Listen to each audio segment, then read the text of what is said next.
You can update the billing info straight from your account, and best of all, it only takes a moment. First off, you want to click on your name in the top right corner, and from the drop-down menu, click Billing.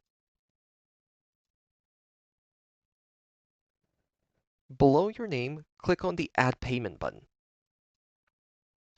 You can use a credit card or a bank account. If you are using a bank account which is currently only available to you as customers, 2 small deposits will be deposited to your account for verification. You then need to verify these on this billing page, or simply send the 2 amounts to support@refrizer.com, and we will do it for you. To add a credit card, click on the Add Credit Card button, and then enter the cardholder's name, credit card number, expiration month and year, and the CVC number, which is located on the back of your card, and then click Save.